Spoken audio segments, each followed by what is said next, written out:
Capítulo 69. Buscar Sidi Honsi fue mi siguiente objetivo.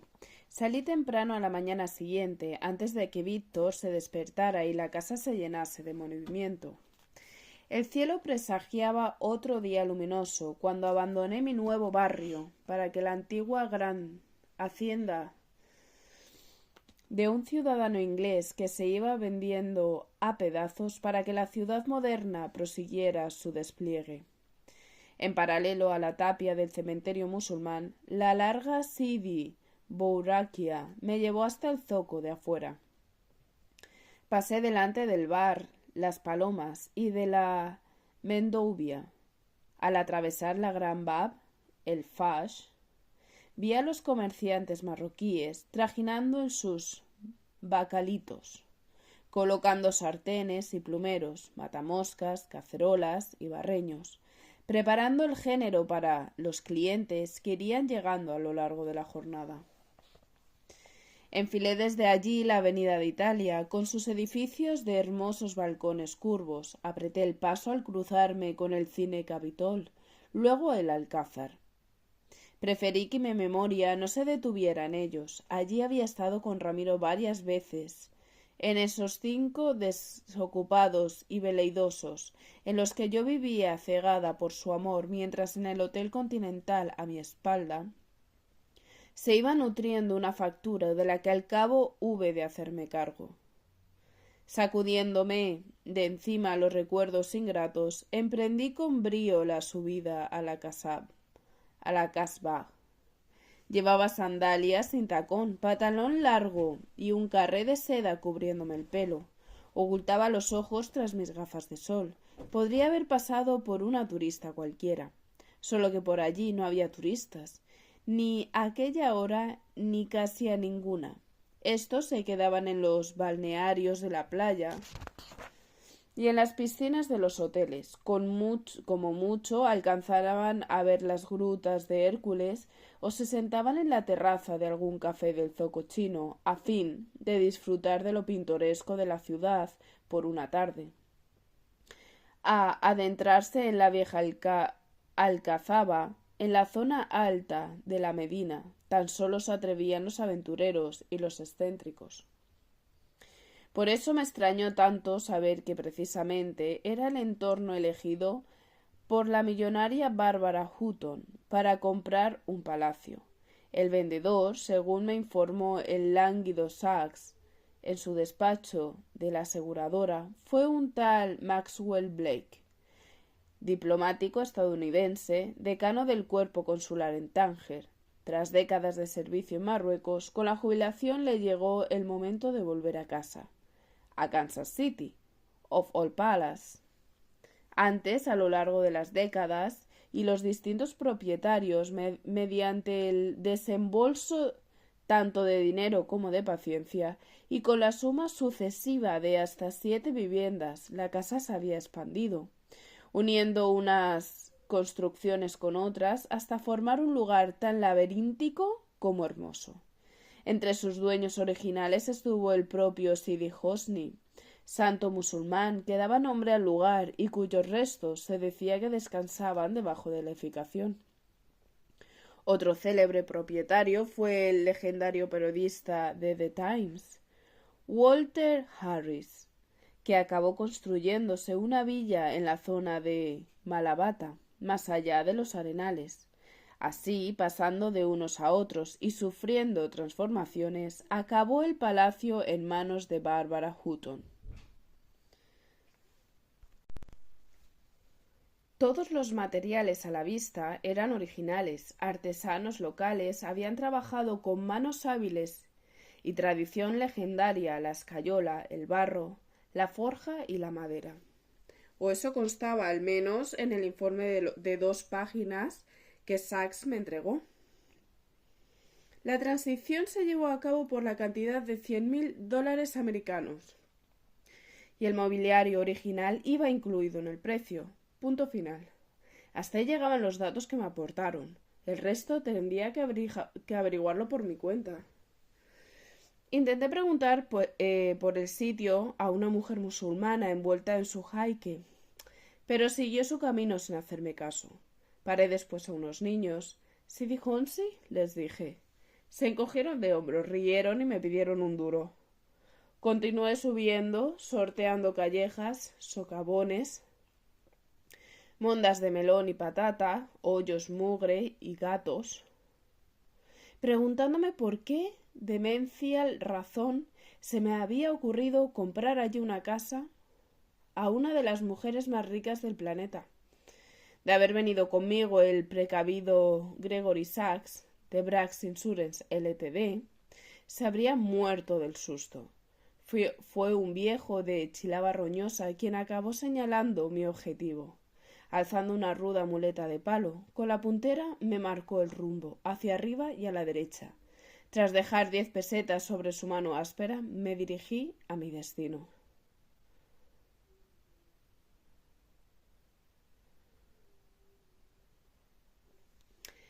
En lugar de celadores, guardianes o vigilantes, encontré un par de sacos de tierra junto a la cacela abierta. Sin nadie a quien preguntar, me adentré con andar cauto por un amplio pasillo descubierto. No había nadie, tampoco en el primer patio que encontré, tan solo una imponente puerta de madera con clavos bruñidos entornada. En la cercanía percibí indicios de que alguien debería estar allí trabajando. Una azada, una burda carretilla, tijeras de podar medio oxidadas. Un poco más allá, macetas y macetones, esquejes y plantas listas para hundir sus raíces en la tierra. Sin pretenderlo, recordé de pronto a Olivia trabajando en el jardín de Devoltos, lanzando órdenes a su par de torpes ayudantes. De haber estado mi autoritaria suegra a cargo de esa faena, no se le habrían escapado los jardineros. Lejos de detenerme, lo que la ausencia de humildad logró fue darme alas. Sin encontrarme a nadie, en 3 pasos, 4 pasos, 5 pasos, estaba dentro. Lo primero que encontré en el zaguán fueron unos grandes paquetones llenos de etiquetas extranjeras. Me incliné para ver de dónde provenían. Encontré el emblema y la dirección de una tienda de decoración en Sloane Street, Kingsbridge, London. 2 o 3 de ellos estaban aún cerrados, otros abiertos. De uno sobresalían grandes pedazos de tela. No logré resistirme. Los tomé entre los dedos y los acaricié entre las yemas con delicadeza. El mero acto me sirvió para distinguir magníficos terciopelos destinados a vestir ventanas, arcadas, balcones. Las suelas de mis sandalias me permitieron moverme con sigilo por aquel laberinto de estancias y patios, terrazas y tramos imprevistos de escaleras. Ahora entendía cómo se habían ido incorporando las 7 casas originales, con fluida armonía, pero sin forzar un orden, y aun así el palacio desprendía paz y belleza. Había algunos muebles y a la vez abundantes huecos que intuí recién vaciados, a la espera de que ocuparan esos espacios otras piezas al gusto de la nueva propietaria. Había alfombras enrolladas, cuadros y espejos descolgados, cosas fuera de sitio, salones y dormitorios se sucedían inesperados, desplegando atesorados de madera labrada, zócalos llenos de volutas, rejas de forja. Sin seguir un orden concreto, acabé asomándome a un bello patio. Imaginé que era el principal de la casa. En el centro, una enorme higuera proporcionaba sombra a lo que intuí que era un comedor de verano. Otra escalera me condujo a la zona de la antecocina, la cocina, la despensa, el lavadero. Subiendo más tramos anárquicos, terminé en la azotea abierta al cielo, una suerte de sucesión de terrazas comunicadas desde las que se contemplaba la Medina entera con sus tejados llenos de ropa tendida, algunos tramos de la ciudad moderna y la grandiosidad del mar al fondo. Chillaron las gaviotas, la brisa del Atlántico me acarició la cara. No era un palacio monumental, Sidi Hosni, no era ostentoso, ni excesivo, ni grandilocuente, pero ahora podía entender por qué razón había enamorado a la millonaria neoyorquina. Tenía magia y encanto, alma, personalidad propia. El ruido metálico de las herramientas me sacó del embeleso. Alguien abajo, un jardinero seguramente. Había empezado a trabajar. Hora de quitarme de en medio. Mi objetivo era salir con discreción de aquel sitio, deslizándome sin ruido. Empecé a descender escaleras y desandar tramos, perdiéndome varias veces, hasta que logré llegar al zaguán principal y suspiré con alivio. Casi lo había logrado. Encontré allí otra vez los paquetones de telas medio abiertos. En cuestión de segundos estaría en el primer patio, en medio minuto en la calle Kasbah abajo. Había dado un par de pasos de puntillas hacia la puerta, cuando me paralizó una especie de murmullo, algo así como un ronroneo de fastidio. Tardé solo segundos en identificarlo. Salía de la boca de una mujer que en ese preciso instante emergió desde detrás de uno de los grandes bultos. Estaba agachada, por eso no la había visto. Ahora quedaba apenas 3 metros de mí, imposible quitarme de en medio. «Mon Dieu, qué susto», dijo llevándose la mano al pecho. Era delgadísima. En la nariz sostenía unas gafas. Tenía los pómulos altos, el cuello largo y la piel transparente. En la nariz sostenía unas gafas diminutas y sobre la frente le caía una especie de flequillo lleno de canas. El resto del pelo lo llevaba recogido en un rodete. Yo titubeé. «Disculpe, no pretendía». «Ah», exclamó entonces aliviada, «es usted la costurera». No dije ni sí ni no. Tan abrumada quedé que fui incapaz de articular palabra. ¿Quién era esa madura extranjera? ¿Por qué sabía quién era yo? ¿De qué me conocía si no nos habíamos visto nunca? Por fin ha llegado. Su voz era seca, fuerte de acento, con cuidado para no tropezar. Empezó a moverse entre los paquetes. Soy Irabeline, housekeeper, encargada de la casa. Estuve esperándola ayer. Tony dijo que vendría por la tarde. Abriéndose paso entre los bultos, logró salir a la parte vacía del zaguán, donde yo me había quedado inmóvil. Llevaba un pequeño cuaderno en una mano y un portaminas en la otra. Hizo una pausa. Me contempló de arriba abajo, frunció el ceño. No la imaginaba así, pensé que sería una mujer de...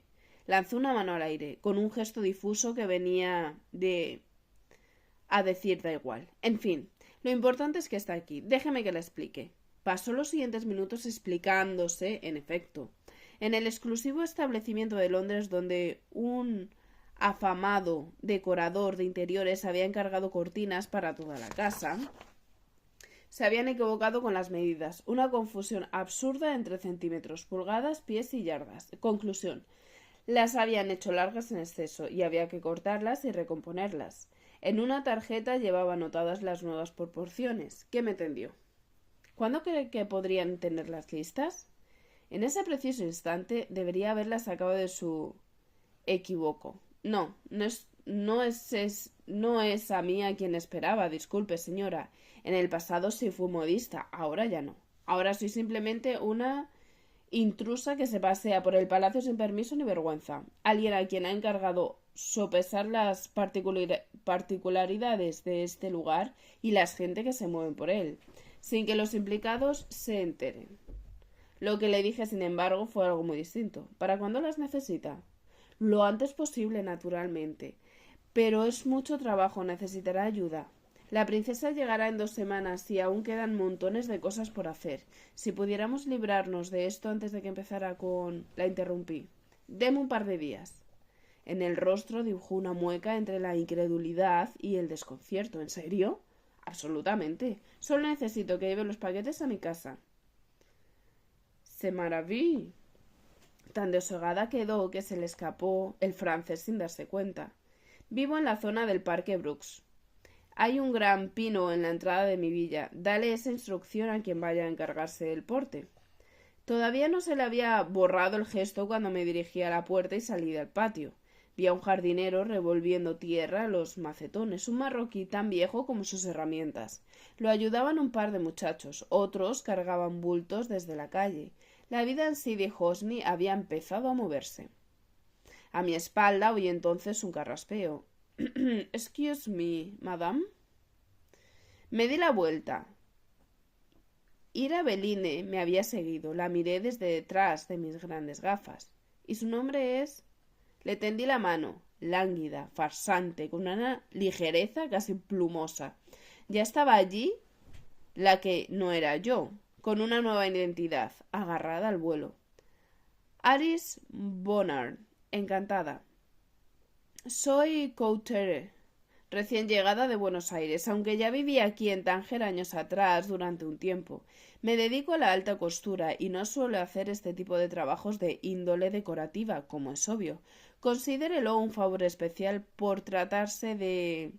Iba a decir Bárbara Hutton, el nombre que me llevaba resonando desde hacía días en el cerebro, pero rescaté súbitamente la forma en que ella misma la había nombrado solo un minuto antes, por tratarse de la princesa. El contraste al volver a pisar la Medina fue violento. Ruidos y gritos, olores, moscas, gentes, como si la parte vieja de la ciudad se hubiese despertado con furia durante el tiempo que yo había estado dentro del palacio.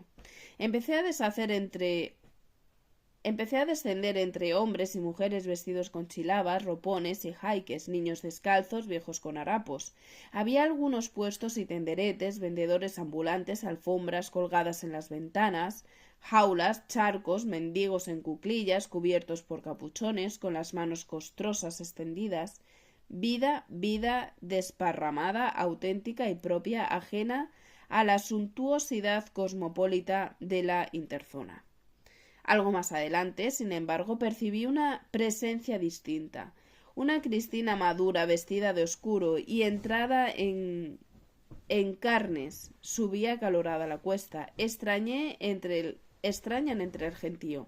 Tenía un gesto de abatimiento plantado en el rostro. Aun estando a unos metros de distancia, noté su alivio al verme.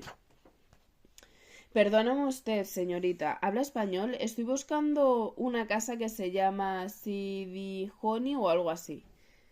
La tasé rápido, una costurera andaluza, desarraigada de su pueblo por las durezas de la vida y trasplantada a Tánger como tantos otros, dispuesta a ganarse unos francos, unas libras o unas pesetas trabajando en cualquier cosa que se le pusiera por delante.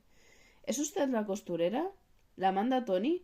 Sí, señorita, para servirla. Ayer estuve aquí también, dando más vueltas que una peonza, pero no encontré el sitio. Así fue como entró en mi vida Maruja Peña.